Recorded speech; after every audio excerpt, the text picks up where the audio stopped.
ঘড়ির কাঁটা গুনতে গুনতে বিস্ফোরণের মুখে সময়। 4 দিনের আলটিমেটাম শেষ। এখন সমুদ্রে ইসরায়েলি জাহাজের জন্য শুধু আগুনের গোলাই অপেক্ষা করছে। ইয়েমেনের হুথি বাহিনীর ঘোষণা, গাজায় মানবিক সহায়তার দরজা যদি না খোলে তবে প্রতিটি ইসরায়েলি জাহাজ হবে ধ্বংসের আগ্নেয়গিরি। হুথিদের চূড়ান্ত ঘোষণা, ইসরায়েলি জাহাজের বিরুদ্ধে ফের সামরিক অভিযান।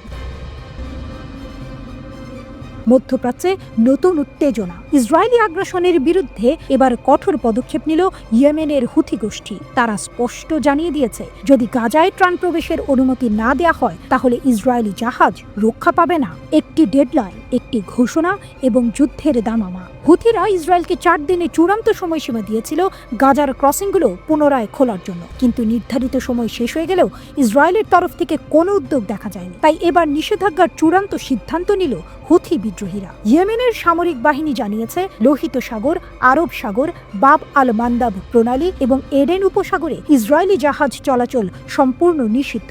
যে কোনো ইসরায়েলি জাহাজ নিষেধাজ্ঞা লঙ্ঘন করলে সঙ্গে সঙ্গে সামরিক হামলার শিকার হবে। ইয়েমেনি সশস্ত্র বাহিনীর ঘোষণা দিয়েছে যে দেশটির আনসারুল্লাহ প্রতিরোধ আন্দোলনের নেতা আব্দুল মালিক আল হুথির জারি করা একটি ডিক্রি অনুসারে এই হামলা শুরু হবে। ইয়েমেনের আনসারুল্লাহ প্রতিরোধ আন্দোলনের নেতা আব্দুল মালিক আল হুথি নিজেই এই ঘোষণা দিয়েছেন। তিনি বলেছেন, গাজা উপত্যকার ফিলিস্তিনিরা মানবিক সংকটের মধ্যে রয়েছে। তাদের খাদ্য ও ওষুধ সরবরাহ আটকে রেখে ইসরায়েল অন্যায় করছে, তাই আমরা আমাদের অবস্থান আরও কঠোর করছি। এই ঘোষণার পর থেকেই মধ্যপ্রাচ্যে নতুন করে উত্তেজনার সৃষ্টি হয়েছে। বিশ্লেষকদের মতে ইসরায়েল এবং তার মিত্রদের জন্য এটি একটি বড় ধরনের সামরিক ও কৌশলগত চ্যালেঞ্জ। হুথি যোদ্ধারা শুধু কথায় নয়, কাজে প্রমাণ করেছে তাদের শক্তিমত্তা। ইসরায়েলের বিরুদ্ধে একের পর এক হামলা চালিয়ে ইতোমধ্যে নিজেদের সামরিক দক্ষতা দেখিয়েছে তারা। 7 অক্টোবর 2023-এ ইসরায়েল হামাসের বিরুদ্ধে যুদ্ধ শুরু করলে হুথিরা ক্ষেপণাস্ত্র ও ড্রোন হামলার মাধ্যমে ইসরায়েলি জাহাজগুলোর চলাচল বন্ধ করে দেয়। ইয়েমেনের সামরিক বাহিনীর হামলার কারণে ইসরায়েলের অর্থনীতি মারাত্মকভাবে ক্ষতিগ্রস্ত হয়। পণ্যের দাম বেড়ে যায় কয়েক গুণ। 2023 সালের নভেম্বর থেকে তারা ইসরায়েল সংশ্লিষ্ট কার্গো জাহাজের উপর আক্রমণ চালিয়ে আসছে।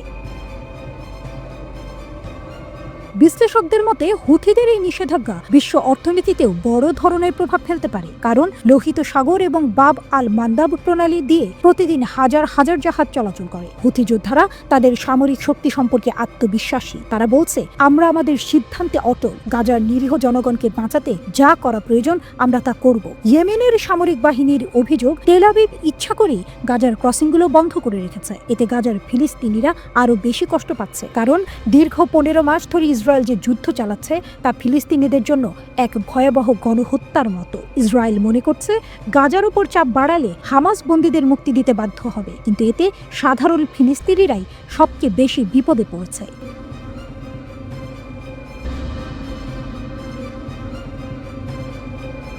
এটি সেই মুহূর্ত যেখানে শব্দই হয়ে ওঠে অস্ত্র। ইরানের শীর্ষ আয়াতুল্লাহ খামেনি জানিয়ে দিয়েছেন, যুদ্ধ চাই না, কিন্তু যদি কেউ আমাদের পরীক্ষা করতে আসে আমরা দারুণভাবে প্রতিক্রিয়া জানাবো।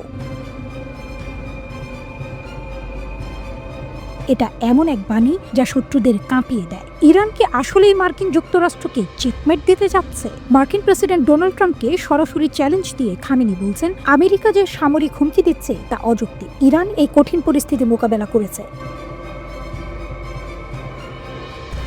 বিশ্বের সবচেয়ে শক্তিশালী দেশদের বিরুদ্ধে দাঁড়িয়ে ইরান আজ আরো শক্তিশালী হয়ে উঠেছে। এটি কেবল বাণী নয়, একটি শক্তির প্রতীক। বিশ্ব জানে ইরান শুধুমাত্র আক্রমণকারী নয়, এটি একটি অসম্ভব শক্তির উৎস।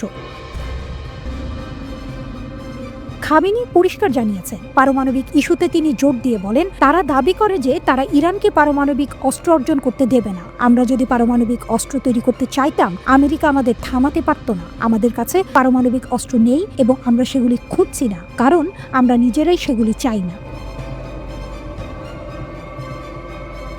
এটি এক ভয়াবহ সতর্কবার্তা। বিশ্বের মানচিত্রে ইরান এখন এক অপ্রতিরোধ্য শক্তি, যা কেউ হালকাভাবে নেবার সাহস পায় না।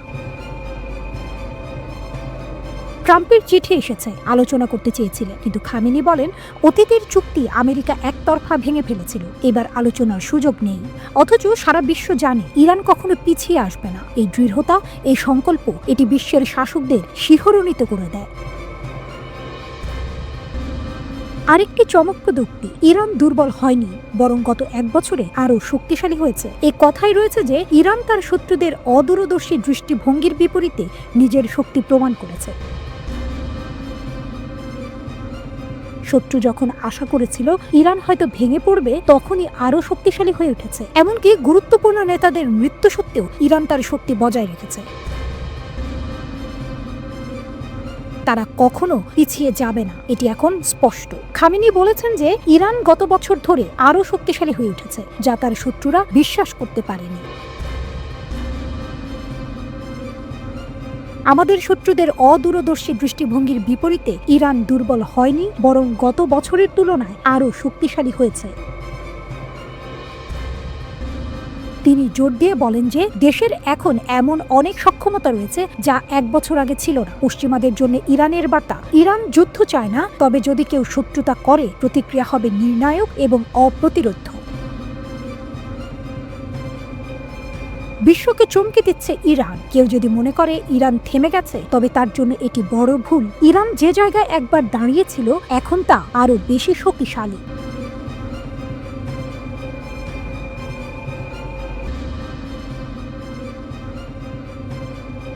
ট্রাম্প বনাম ইরান, হুমকি, চাপ আর জবাব। মার্কিন প্রেসিডেন্ট ডোনাল্ড ট্রাম্প বলছেন ইরানকে আলোচনায় আনতে হবে। ইরান জবাব দিচ্ছে, আপনার যা ইচ্ছা করুন, তবে হুমকির মুখে আমরা বসবো না। ইরানের শক্তি, দৃঢ়তা আর সাহসে ট্রাম্পের সর্বোচ্চ চাপ নীতিকে কাবু করছে।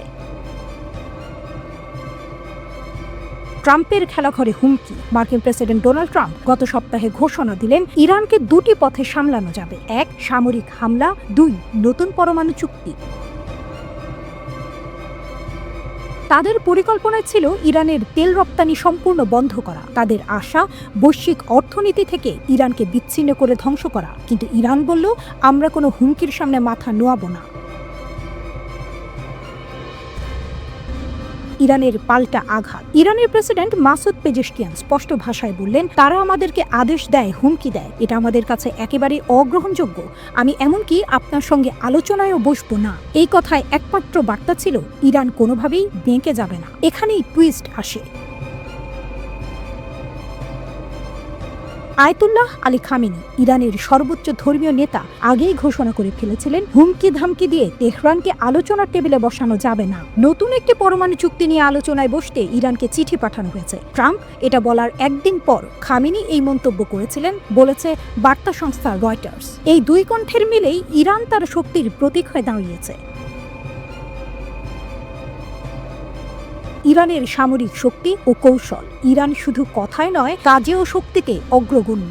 মধ্যপ্রাচ্যের প্রখর প্রতিরক্ষা বাহিনী, উন্নত ক্ষেপণাস্ত্র, ড্রোন প্রযুক্তি আর সাইবার যুদ্ধে দক্ষতা, এসবেই ইরানের পরাক্রম স্পষ্ট হয়। তাদের শক্তি সীমাবদ্ধ নয়, তারা নিজেদের সুরক্ষার জন্য নতুন নতুন প্রযুক্তি ও কৌশল শিখছে। পরমাণু চুক্তির দোরগোড়ায় নাটকীয়তা। ট্রাম্পের পরিকল্পনায় ছিল ইরানের পারমাণবিক অস্ত্রধর হওয়া ঠেকানো। তার কথাই ছিল সামরিক আর কূটনৈতিক 2 পথ। কিন্তু ইরান জানে পরমাণু চুক্তি শুধু একটি দরজা। তারা চাইছে আন্তর্জাতিক মঞ্চে নিজেদের মর্যাদা। পরমাণু চুক্তি এটি শুধু আলোচনা নয়, এটি শক্তি, সম্মান ও স্বাধীনতার প্রতীক। ইরান বলছে তাদের পরমাণু অস্ত্রধর হওয়ার আকাঙ্ক্ষা নেই, যদিও সাম্প্রতিক বছরগুলোতে তারা তাদের ইউরেনিয়াম সমৃদ্ধকরণের মাত্রা বাড়িয়ে অস্ত্র নির্মাণের উপযোগী মাত্রার কাছাকাছি পৌঁছে গেছে বলে আশঙ্কা করছে আন্তর্জাতিক আণবিক শক্তি সংস্থা।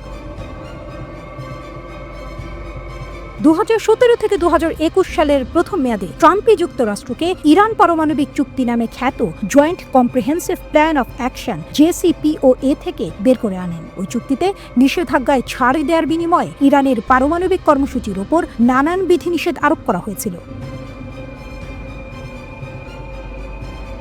হঠাৎই পরিস্থিতি বদলে যেতে পারে। ট্রাম্প যদি সামরিক পদক্ষেপ নেন, তবে ইরানের পাল্টা আঘাত মাটি কাঁপিয়ে দিতে পারে। অথবা আলোচনার মঞ্চে যদি বসা হয়, তবে ইরান আন্তর্জাতিক মঞ্চের নতুন শীর্ষ সীমা স্পর্শ করতে পারে।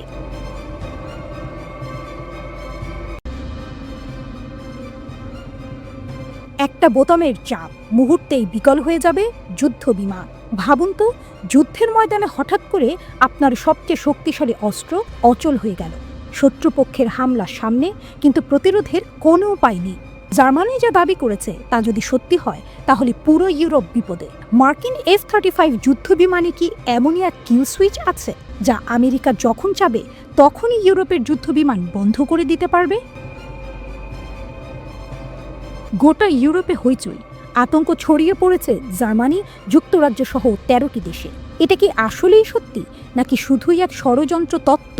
চলুন রহস্য উদ্ঘাটন করি। স্টেলথ কিলার F-35 মার্কিন যুক্তরাষ্ট্রের তৈরি পঞ্চম প্রজন্মের যুদ্ধ বিমান F-35 লাইটনিং 2। এটি শুধু একটি যুদ্ধ বিমান নয়, এটি হলো আধুনিক যুদ্ধের অদৃশ্য ঘাতক। শত্রুপক্ষের রাডারে ধরা পড়ে না, অতি মানবীয় গতিতে আঘাত হানে, বিমান বাহিনীর জন্য গেম চেঞ্জার। কিন্তু এই অতি আধুনিক যুদ্ধ বিমান নিয়ে এক ভয়ঙ্কর সন্দেহ দেখা দিয়েছে। এর ভেতরেই কি লুকিয়ে আছে সিক্রেট সুইচ? জার্মানির বিস্ফোরক অভিযোগ। জার্মানির প্রতিরক্ষা বিশেষজ্ঞরা বলছেন F-35 যুদ্ধ বিমানে এমন এক গোপন সুইচ আছে যা আমেরিকা চাইলে যে কোনো সময় সক্রিয় করতে পারবে। তাহলে ইউরোপের যুদ্ধ বিমান মুহূর্তেই বিকল হয়ে যাবে। এটা কি সম্ভব? যদি হয় তাহলে ইউরোপ তো আমেরিকার হাতের পুতুল হয়ে গেল। একটি বোতামেই সর্বনাশ। এই কিল সুইচ ঠিক কি? এটি এমন একটি প্রযুক্তি যা সফটওয়্যারের মাধ্যমে যুদ্ধ বিমানের ইঞ্জিন বা অস্ত্র ব্যবস্থা বন্ধ করে দিতে পারে। ধরে নিন জার্মানি, যুক্তরাজ্য বা ইতালি যদি কখনো আমেরিকার বিরুদ্ধে যায়, তাহলে আমেরিকা একটি বোতাম টিপবে, মুহূর্তের মধ্যে পুরো যুদ্ধ বিমান বহর অচল। এটি কি কোনো গুজব?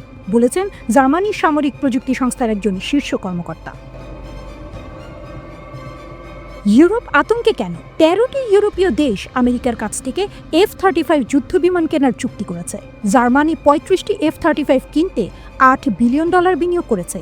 কিন্তু যদি কিল সুইচ সত্যি হয় তাহলে এই $8 বিলিয়ন পুরোপুরি পচা বিনিয়োগ। ট্রাম্প কি ইউরোপকে নিয়ন্ত্রণ করতে চাইছেন?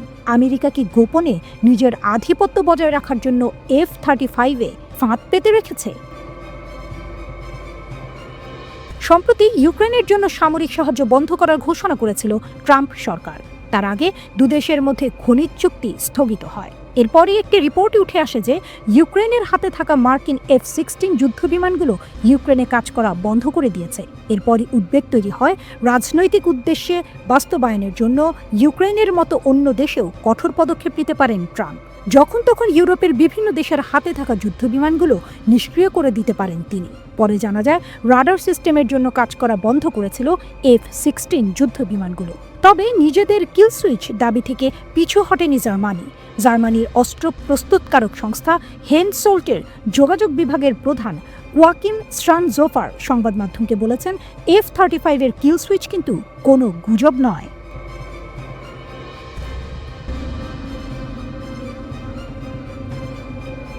বিশ্বের সবচেয়ে ভয়ঙ্কর কনভয়, পারমাণবিক অস্ত্র পরিবহনের চাঞ্চল্যকর রহস্য। এই কনভয়ের দিকে চোখ তুলে তাকানোই যেন অপরাধ। এটা বিশ্বের সবচেয়ে সুরক্ষিত গাড়ি বহর। এতে বহন করা হয় পারমাণবিক অস্ত্র। এত নিরাপত্তা যেন যুক্তরাষ্ট্রের প্রেসিডেন্টও এতটা পান না। কিন্তু কেন এই বাড়তি সতর্কতা? কি আছে এই কনভয়ের ভেতরে? কেনই বা এটাকে এতটা গোপন রাখা হয়? আজকে জানবো যুক্তরাষ্ট্রের নিউক্লিয়ার ট্রান্সপোর্ট কনভয়ের ভয়ঙ্কর গোপন তথ্য। এই কনভয়ের একটাই কাজ, বিশ্বের সবচেয়ে বিধ্বংসী অস্ত্রকে এক জায়গা থেকে অন্য জায়গায় নিয়ে যাওয়া। কিন্তু যদি কেউ এই কনভয়ের উপর হামলা করে তাহলে কি হবে? পারমাণবিক অস্ত্র ভুল মানুষের হাতে চলে যেতে পারে, সমগ্র বিশ্ব ভয়াবহ বিপদের মুখে পড়তে পারে। এ কারণেই এই কনভয়কে পৃথিবীর সবচেয়ে নিরাপদ কনভয় বলা হয়। কোথায় রাখা হয় পারমাণবিক অস্ত্র?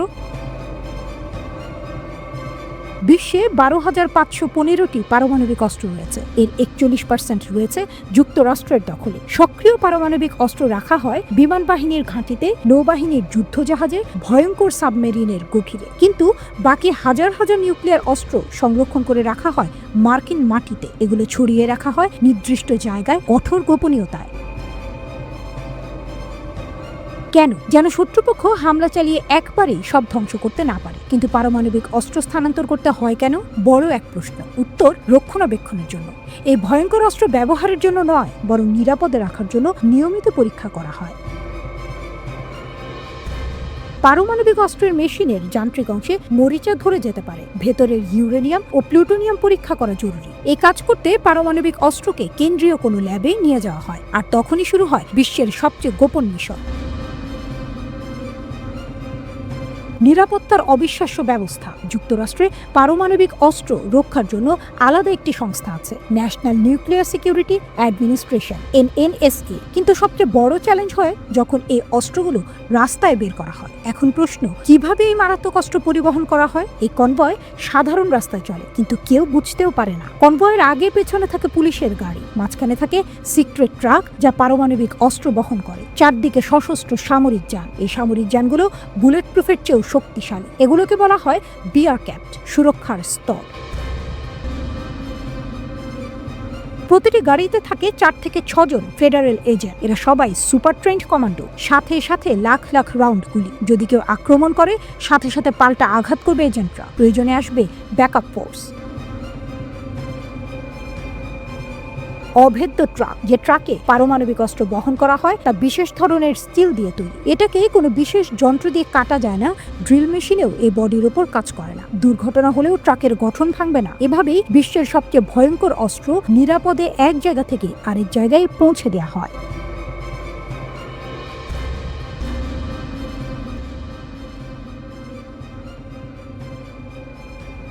রাশিয়া কি ওরেশনে ক্ষেপণাস্ত্র দিয়ে ইউক্রেনে বোমা হামলা চালাবে? ড্রোন আক্রমণের জন্য কিয়েভকে অনেক মূল্য দিতে হবে। রাজধানী মস্কোতে ইউক্রেনের সবচেয়ে বড় ড্রোন হামলার পর রাশিয়া ক্ষুব্ধ। রাশিয়ার স্টেট ডুমার ডেপুটি ইউক্রেনীয় আক্রমণের প্রতিক্রিয়া জানাতে আহ্বান জানিয়েছেন। ডুমার ডেপুটি লিডার সম্ভাব্য প্রতিক্রিয়া হিসেবে ওরেশনে ক্ষেপণাস্ত্র উৎক্ষেপণের পরামর্শ দিয়েছেন। তিনি এমনকি সতর্ক করে দিয়েছেন যে একাধিক ওরেশনিক ক্ষেপণাস্ত্র আরও কার্যকর হতে পারে। ইউক্রেন মস্কোকে লক্ষ্য করে বড় ড্রোন হামলা চালানোর পর এই ঘটনা সামনে আসে। রাশিয়ান কর্মকর্তাদের মতে মস্কো অভিমুখে কমপক্ষে 91টি ড্রোন ছুঁড়ে মারা হয়েছে। রাশিয়ান মিডিয়া জানিয়েছে যে আক্রমণে কমপক্ষে 1 জন নিহত এবং 3 জন আহত হয়েছেন। ধ্বংসাবশেষ ভেঙে ক্ষতিগ্রস্ত ভবন মস্কোর মেয়র সের্গেই সোবিয়ানিন টেলিগ্রামে পোস্ট করেছেন। আক্রমণের পর মস্কোর আশেপাশের আবাসিক এলাকায় আগুন লেগেছে। আকাশসীমার নিরাপত্তা উদ্বেগের কারণে রাশিয়া ঝুকোভস্কি এবং দোমোদেদোভো বিমানবন্দর বন্ধ করে দিয়েছে। আক্রমণের পর ইয়ারোস্লাভল এবং নিঝনি নভগোরোদ অঞ্চলের বিমানবন্দরগুলিও বন্ধ করে দেওয়া হয়েছে। জননিরাপত্তা নিশ্চিত করতে মস্কোর বিমান পরিদর্শকরা ফ্লাইট স্থগিত করেছে। সের্গেই সোবিয়ানিন বলেছেন, প্রতিরক্ষা মন্ত্রণালয়ের বিমান প্রতিরক্ষা ব্যবস্থা মস্কোতে শত্রু ড্রোনের একটি বিশাল আক্রমণ প্রতিহত করেছে। পৃথক আরেকটি পোস্টে তিনি বলেন, এখন পর্যন্ত 58টি শত্রু ইউএভি গুলি করে ভূপাতিত করা হয়েছে। ধ্বংসাবশেষ যেখানে পড়েছে সেখানে জরুরি পরিষেবা বিশেষজ্ঞরা কাজ করছে। এদিকে যুক্তরাষ্ট্রের দেওয়া 30 দিনের যুদ্ধবিরতির প্রস্তাবে রাজি হয়েছে ইউক্রেন। সৌদি আরবের জেদ্দায় যুক্তরাষ্ট্র ইউক্রেন সংলাপ শেষে এক যৌথ বিবৃতিতে এই তথ্য জানানো হয়েছে। বৈঠকের পর যুক্তরাষ্ট্র আবারও ইউক্রেনকে সামরিক সহায়তা ও গোয়েন্দা তথ্য দেওয়ার বিষয়ে সম্মতি জানিয়েছে। যৌথ বিবৃতিতে বলা হয়েছে, রাশিয়ার সঙ্গে দ্রুত 30 দিনের একটি সাময়িক যুদ্ধবিরতি কার্যকর করতে এবং স্থায়ীভাবে যুদ্ধের অবসান ঘটাতে যুক্তরাষ্ট্র যে প্রস্তাব দিয়েছে ইউক্রেন তা মেনে নিয়েছে। জেদ্দায় হওয়া এই বৈঠকে উপস্থিত ছিলেন যুক্তরাষ্ট্রের জাতীয় নিরাপত্তা উপদেষ্টা মাইক ওয়ালাটস, ইউক্রেনের পররাষ্ট্রমন্ত্রী আন্দ্রে সিভিগা, ইউক্রেনের প্রেসিডেন্ট কার্যালয়ের chief of staff Andriy Yermak. তবে বৈঠকে রাশিয়ার কোনো প্রতিনিধি ছিলেন না। বৈঠকে নেতৃত্ব দেন যুক্তরাষ্ট্রের পররাষ্ট্রমন্ত্রী মার্কো রুবিও। বৈঠক শেষে তিনি সাংবাদিকদের বলেন, এখন বল রাশিয়ার কোর্টে, অর্থাৎ এখন রাশিয়ার উপর নির্ভর করছে তারা যুদ্ধবিরতির প্রস্তাবে রাজি হবে কিনা। তবে রাশিয়া কি রাজি হবে?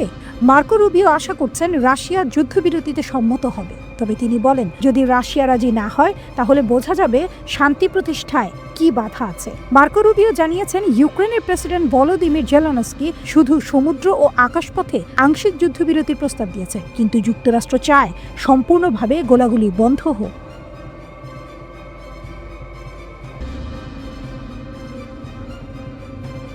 ভ্লাদিমির পুতিনকে রাগিয়ে রিসেপ তাইয়েপ এরদোয়ান কি পারমাণবিক প্ল্যান্ট দখল করতে চলেছেন? বিশ্ব কাঁপানো খবর, তুরস্ক কি রাশিয়ার তৈরি পারমাণবিক প্ল্যান্ট দখল করতে যাচ্ছে? এক ধাক্কায় পুতিনকে চমকে দিলেন এরদোয়ান। রাশিয়া তুরস্ক সম্পর্ক কি আরও তলানিতে নামবে? কিসের ইঙ্গিত দিচ্ছে আঙ্কারার নতুন পরিকল্পনা? তুরস্কের বিস্ফোরক ঘোষণা। তুরস্ক বলছে, প্রয়োজনে আমরা আক্কু পারমাণবিক প্ল্যান্টের সম্পূর্ণ নিয়ন্ত্রণ নিয়ে নেব, কিন্তু এটি রাশিয়া তুরস্ক চুক্তির বিরোধিতা করে। পুতিন কি এই চ্যালেঞ্জ মেনে নেবে নাকি প্রতিশোধ আসন্ন? তুরস্ক এক চাঞ্চল্যকর সিদ্ধান্তের কথা ভাবছে।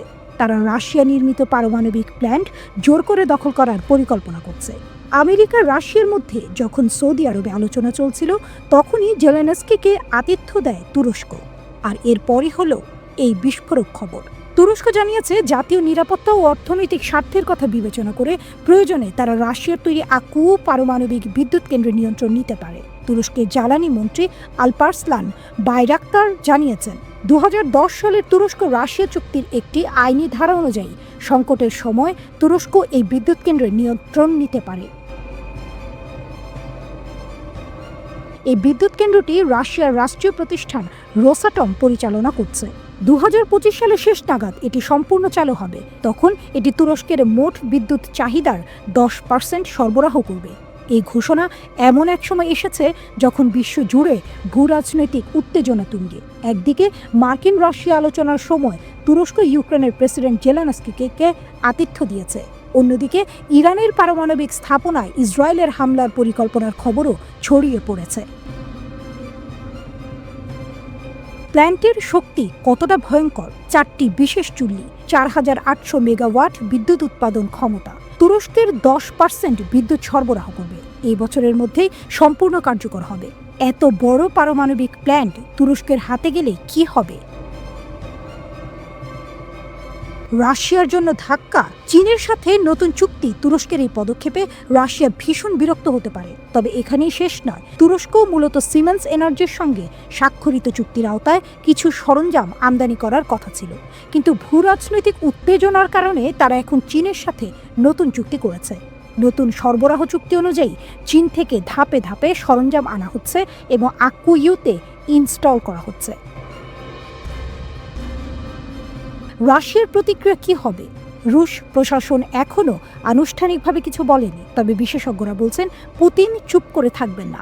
রাশিয়ার কড়া বার্তা, কোনো ধরনের দখল চেষ্টা হলে ভয়ানক পরিণতি হবে। রাশিয়ার মিত্ররাও তুরস্কের এই পদক্ষেপের দিকে নজর রাখছে। এই পদক্ষেপ শুধুমাত্র তুরস্ক রাশিয়ার সম্পর্ককেই নয়, বরং পুরো বিশ্ব রাজনীতিকে নাড়িয়ে দিতে পারে।